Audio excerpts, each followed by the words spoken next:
Welcome to Telugu ప్రపంచం channel. అయితే మన భారతదేశంలో జనసాంద్రత అయితే చాలా ఉందండి. దానికి తగ్గట్టుగా ఆహారం అనేది మనము ఉన్నా కానీ సరైన పోషకాలు అయితే కరెక్ట్గా చాలా వరకు అందట్లేదండి.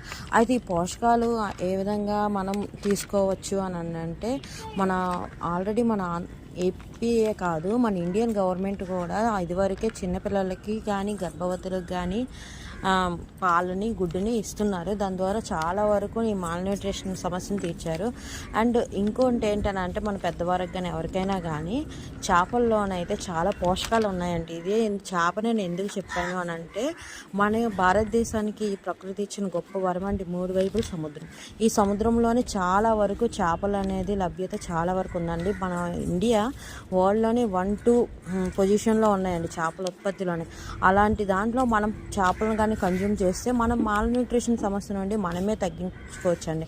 దాంతోపాటు ఈ చేపలో వచ్చే న్యూట్రియంట్స్ అయితే చాలా వరకు ఎక్కువ మోతాదులో ఉన్నాయండి. డాక్టర్ కూడా మనకి చేపలు తినమనే చెప్తారు.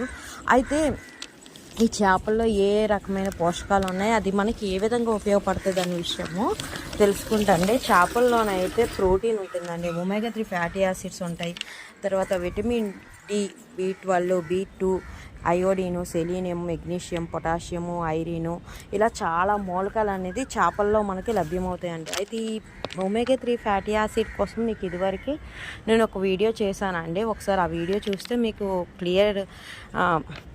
మీకు విషయం తెలుస్తుంది. అండ్ ఒమేగా 3 ఫ్యాటీ యాసిడ్ ఏదైతే చెప్పామో DHA, EPA అనేది అది చేపల్లో ఎక్కువగా లభ్యమవుతాయండి.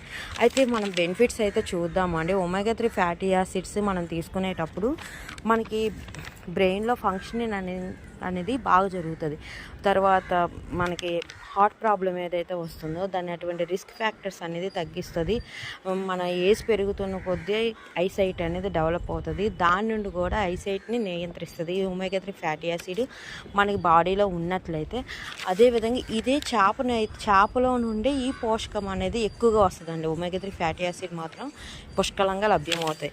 అండ్ నెక్స్ట్ చూసుకుంటే అంటే ప్రోటీన్ అండి. ప్రోటీన్లో అయితే మన మెయిన్ మజిల్ డెవలప్మెంట్, కండరాల డెవలప్మెంట్ కానీ ఈ కండరాల్లో ఎటువంటి ఇబ్బంది కలిగినా దాని ప్రోటీన్ ఈ ఫిష్ని తీసుకునేటప్పుడు మనకు కొంచెం బాడీ సెట్ అవుతుందండి. దాంతో పాటు ఇంకోటి ఏంటంటే చిన్నపిల్లల్లోని మాటలు లేట్గా వస్తాయండి. తర్వాత వాళ్ళు చదివింది అర్థం చేసుకోలేరు, లేదనంటే వాళ్ళకి మనం చెప్పింది అర్థం కాదు, మొద్దుగా ఉంటారు.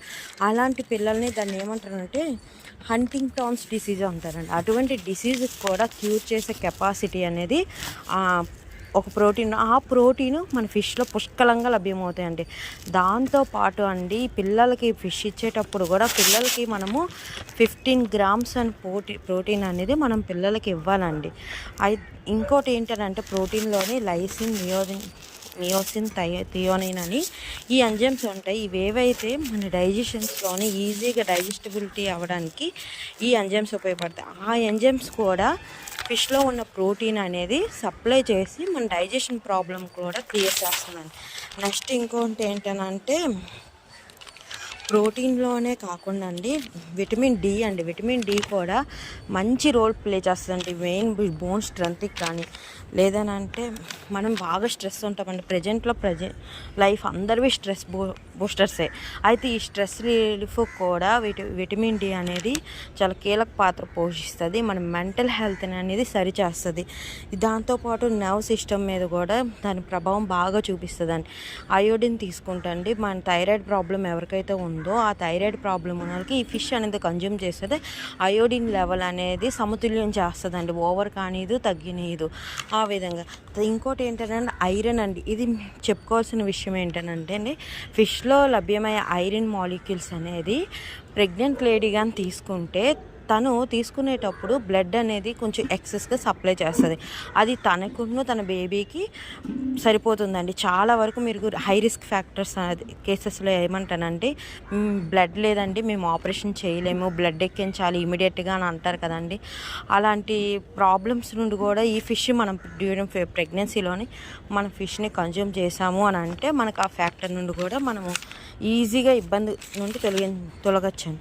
దాంతోపాటు రిమైనింగ్ అనే కాల్షియం కానీ రిమైనింగ్ ఐరన్, కాల్షియము, సెలీనియం ఇవి కూడాను చైల్డ్ డెవలప్మెంట్ కంటే పిల్లల యొక్క బ్రెయిన్ డెవలప్మెంట్ కానీ పిల్లలు ఆర్గన్ డెవలప్మెంట్ కానీ ఇలా యూజ్ అవుతుందండి. అంతేగాని మదర్ ఊంబులో ఉండేటప్పుడే బేబీ ఆర్గన్ డెవలప్మెంట్ కూడాను ఇది ఇంపార్టెంట్ రోల్ అనేది ప్లే చేస్తుందండి. అయితే ఇవన్నీ చెప్పాం కదండి. ఏ ఫిషెస్లోని మనకి ఎక్కువగా ఈ ప్రోటీన్ దొరుకుతుందండి? అన్ని ఫిషెస్ అయితే మనకు దొరకవు, మనం తినలేము అని అనుకుంటాం కదండి. మనకి కనిపించేవండి గులివెందులు, మనకి ఎక్కువ సిమిలర్ కనిపిస్తుంటాయి. గులివెందులు కానీ, కానాగత్తలు కానీ, కవ్వాలు కానీ ఇలాంటివి తీసుకోవచ్చు. ఇంకోటి ఏంటనంటే ఫిష్లో కూడా 2 టైప్స్ ఉంటాయండి. అదే డార్క్ మీట్ అని, ఫ్రెష్ వైట్ మీట్ అనేసి. అయితే ఈ డార్క్ మీట్లోనే కన్నా అండి వైట్ మీట్లోనే న్యూట్రియన్స్ ఎక్కువ ఉంటాయి. అంటే మనం కోసేటప్పుడు బాగా రెడ్గా ఉందంటే ఆ డార్క్ మీట్ ఫిష్ అండి. మనం కట్ చేసేటప్పుడు కొంచెం పేల్ పింక్ కానీ పేల్ రెడ్లో ఉంది అని అంటే అది వైట్ మీట్ ఫిష్ అని. మీరు దాన్ని బట్టి తీసుకోండి. ఇంకోటి నా సజెషన్స్ ఇవ్వడం వరకు ఏంటనంటండి, మనం ఫిష్ ఏదైతే ముళ్ళు ఎక్కువ ఉంటాయో చిన్న సైజులో ఉంటాయో దాంట్లో బాగా ఎక్కువ న్యూట్రియన్స్ వాల్యూ ఉంటాయండి నాకు తెలిసిన వరకు. అందుకే మనం కానగర్తలు, కవ్వాలు, గులివెందులు, నెత్తళ్ళు, రొయ్యలు ఇలాంటివి మనం ఎక్కువ తీసుకోమని చెప్తామండి. దీంతోపాటు మన గవర్నమెంట్ కూడాను ఐసీఎంఆర్ కానీ ఐసీఏఆర్ కూడా ఏమని చెప్పారంటండి, అది అగ్రికల్చర్ రీసెర్చ్ బోర్డు గాను మెడికల్ రీసెర్చ్ బోర్డు వాళ్ళు ఏం చెప్పారంటండి, మనకేంటనంటే మినిమం 12 గ్రామ్స్ అనేది 12 గ్రామ్స్ 12 కేజీస్ ఫిష్ని మనము డైలీ మన ఇంటేక్ తీసుకోవాలండి. 12 కేజెస్ అనమాట. మనం త్రూ అవుట్ ఇయర్లోని 12 కేజెస్ మనం ఫిష్ని మనం కన్జ్యూమ్ చేయాలి.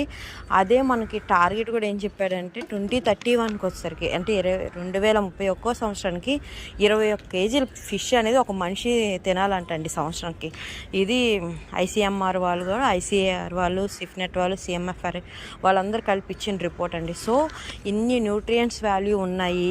ఇంత మనకి ఆరోగ్యానికి కానీ మన ఇమ్యూన్ సిస్టమ్కి భద్రపరుస్తున్నప్పుడు దాన్ని స్కిప్ చేయడం మనకి అంత యూస్ఫుల్ కాదు. కాబట్టి ఫిష్ని తీసుకోండి. ఫిష్ ఎందుకు చెప్తున్నానంటే ఇది మనకు బాగా అవైలబుల్గా ఉన్న ఫుడ్ సోర్సెస్ అండి. అది ఇంకో రిమైనింగ్ అని అంటే చెప్తున్నాను, పౌల్ట్రీలో కూడా ఏంటనంటే తొందరగా ఎగ్ లే చేయడానికి దానికి ఇంజెక్షన్ చేసేసి ఎగ్ ఇస్తున్నారు.